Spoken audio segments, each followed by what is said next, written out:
Oke, Assalamualaikum warahmatullahi wabarakatuh.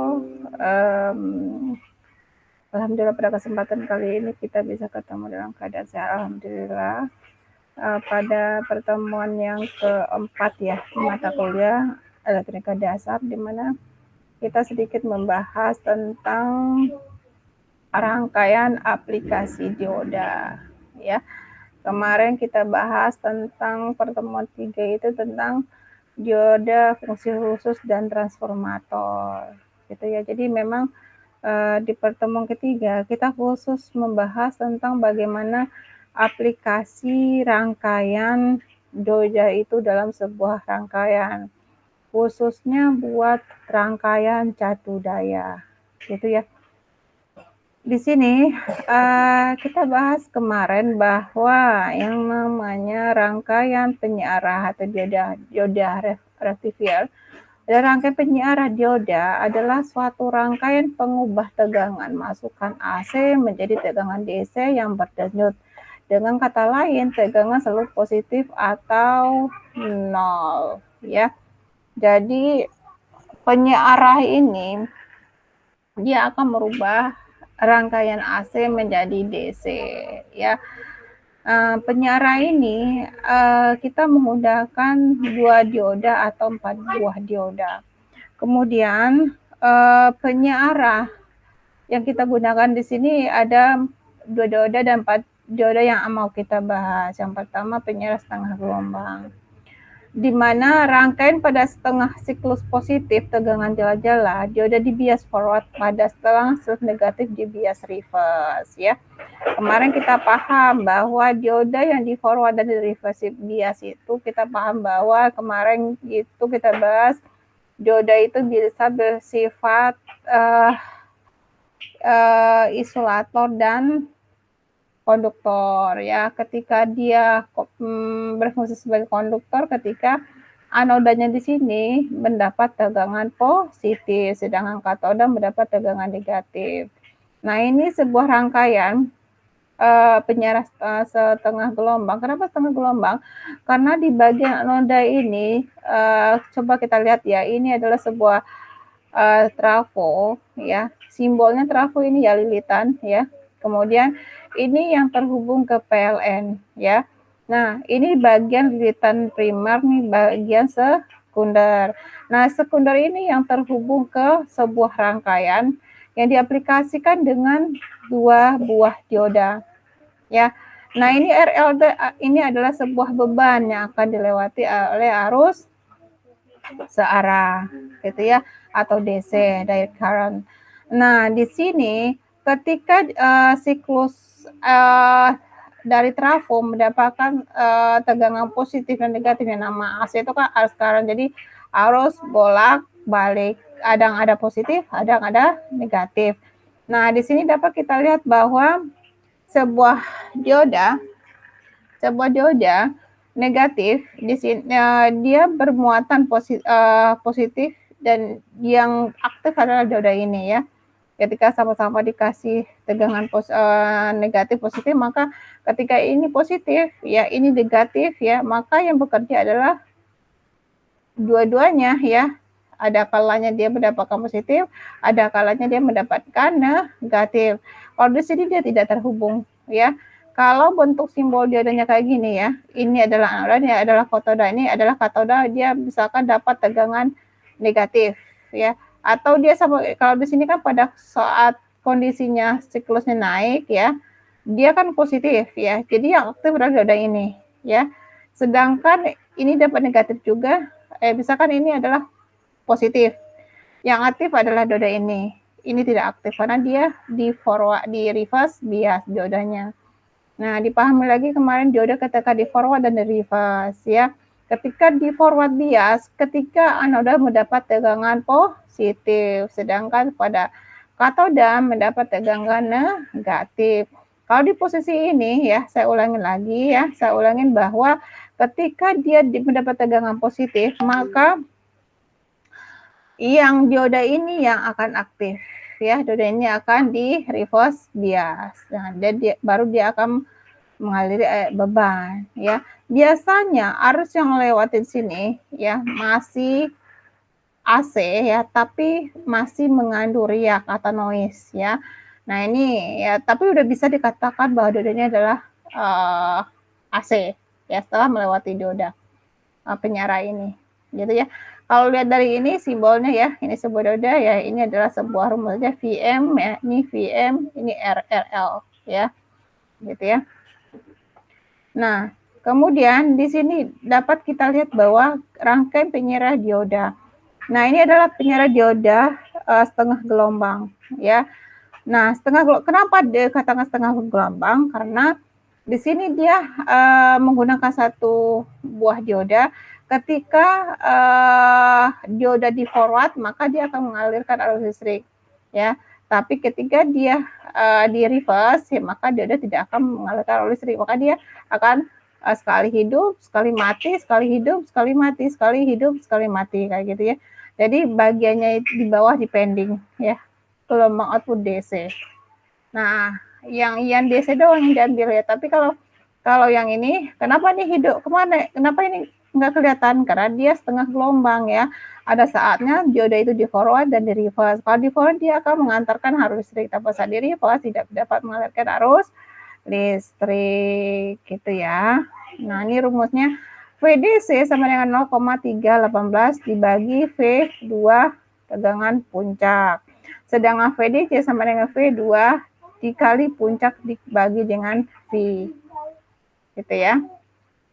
Nah, kemudian di sini kita masuk slide berikutnya. Nah, ini tegangan maksimum ini dikenal sebagai tegangan inverse puncak atau peak inverse voltage atau PIV ya.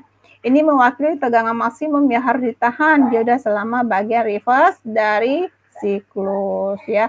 Dalam lambangnya PIV sama dengan VM. Ini VM adalah voltage apa tadi? Voltage maksimum ya.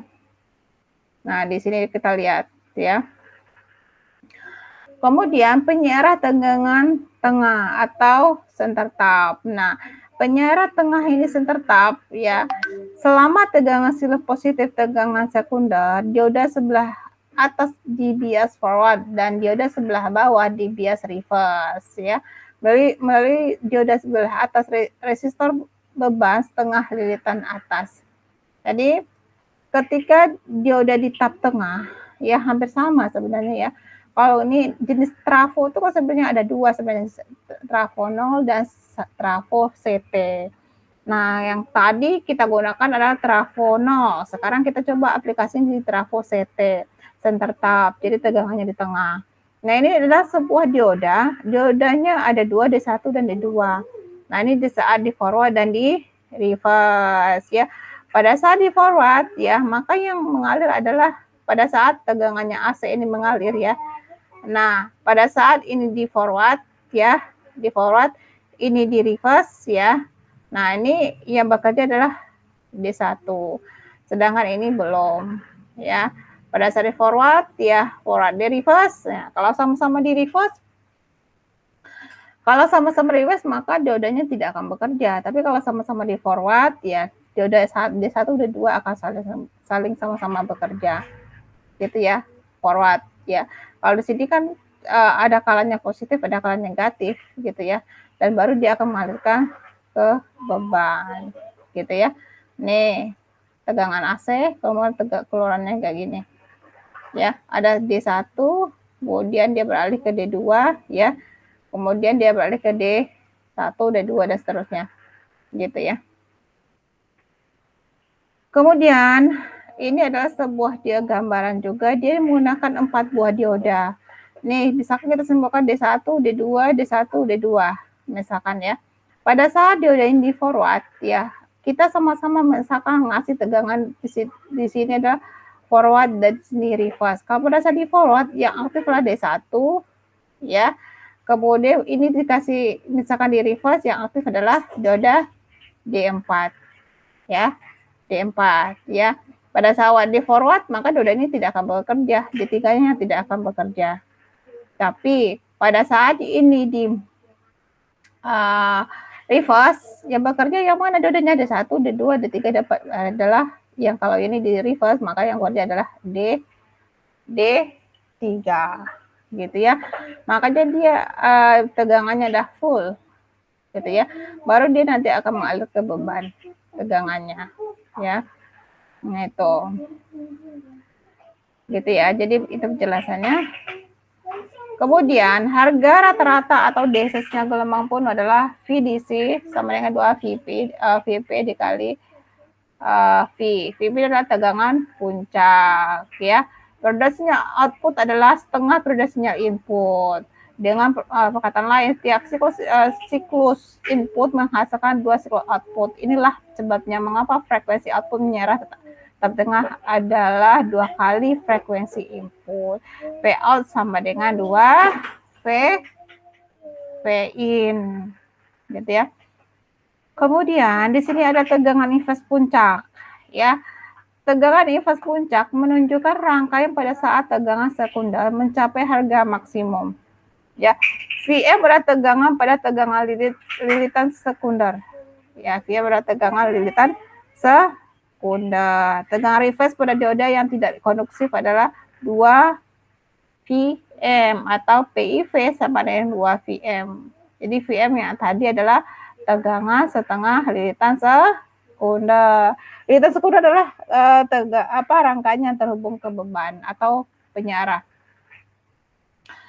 Kemudian di sini adalah penyarah jembatan. Penyarah jembatan di sini kalau dilihat di kalau di slow-nya ya, ini dia akan ganti hidupnya akan bergantian ya.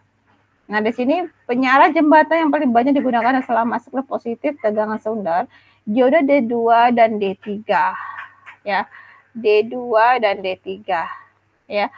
Nah, ini di bias forward, oleh sebab itu arus ke arah kiri selama setengah siklus negatif dioda D1 dan D4 di atas di forward dan arus beban ke arah kiri ya. Diperhatikan lagi, ini pada saat siklus inputnya positif ya, namanya tegangan AC itu kan harus bolak-balik ya. Kalau dia pada saat di forward maka diodanya akan berfungsi ya. Ini dia tidak dia akan mengalir ke sini pada saat di reverse ya ini. Nah, ini dioda ketika dia yang aktif adalah tegangan negatif, berarti ya dia katode yang aktif ya. Baru dia boleh ke sini. Sama dengan ini ya. Dia akan mengalir ke sini ya. Yang aktif yang mana? Kalau dia anoda, tegangannya di forward, maka yang aktif yang ini ya. Di forward kemudian mengalir ke sini ya, mengalir ke sini, kemudian dia mengalir ke sini dan mengalir ke sini ya, gitu ya. Jadi tergantung diodanya di forward atau di reverse. Kalian harus paham itu dioda ketika di forward dan di reverse. Kalau kalian kurang paham ketika dioda di forward dan di reverse kurang paham, maka tidak akan paham sama sekali tentang pergerakan arus di sini. Makanya minggu depan mungkin kita akan ketemu dengan topik pembahasan sama di Google Meet ya. Kemudian kita akan bahas ya. Yang jelas kalian menyaksikan dulu videonya biar nanti kalian ketika masuk perkuliahan itu tidak canggung lagi. Kita akan diskusi banyak masalah ini. Nih juga nih gambaran umumnya ya. Ini adalah ketika ada di forward dan reverse. Kalau dia di forward, di reverse dipahami lagi.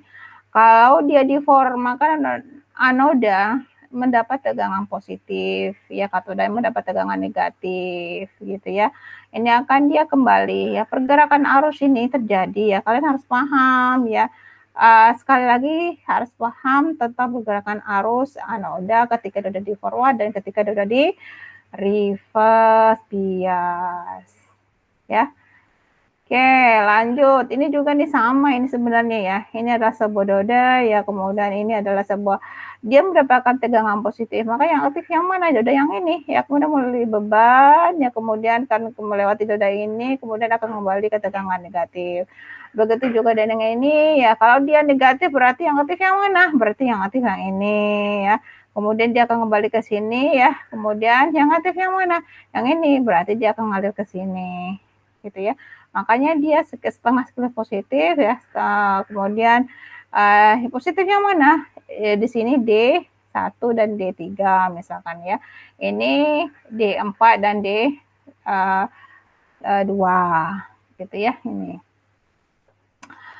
Kemudian kita lanjut ini pembahasan tentang rumus tentang arus beban mempunyai arah yang sama. Inilah sebabnya mengapa tegangan beban adalah sinyal gelombang penuh. Seperti tunjukkan gambar 504B. Tegangan beban rata-rata adalah VDC 2 VP bagi V. Juga frekuensi output adalah kedua kali input. V out sama dengan V in. Tegangan inverse puncaknya 2 PIV sama dengan PM. Di mana VM adalah tegangan sekunder maksimum. Ya, kemudian ini filter. Nah, filter RC dan LC. RC itu apa? Resistasi, kapasitas, dan LC adalah lilitan ya. Lilitan sirkuit ya. Di sini menunjukkan dua filter RC di mana kapasitor masukkan tahanan beban dengan reaksi yang sama pada frekuensi riak. R jauh lebih besar daripada XC. Reaktansi. Jadi ini masih ada riaknya di sini. Nah, akan disaring atau difilter menggunakan kapasitor gitu ya. Ini penerapannya kapasitor. Kemudian di sini juga sehingga tegangan riak menurut tekanan riak bukan tekanan beban. Lazimnya R paling tidak 10 kali nilai Xc reaktansi, artinya setiap bagian meredam riak dengan unsur paling sedikit 10 kali. Kekurangan utama dari filtrasi ialah hilangnya tegangan DC melintas setiap R. Ini berarti bahwa filtrasi hanya cocok untuk beban-beban ringan. Ya, kalau beban berat dia tidak bisa karena dia memang dari sifatnya itu kita lihat bahwa dia hanya cocok ya paling sedikit 10 kali meredam riak. Kalau tegangan besar tidak bisa ya, untuk aplikasinya tidak bisa.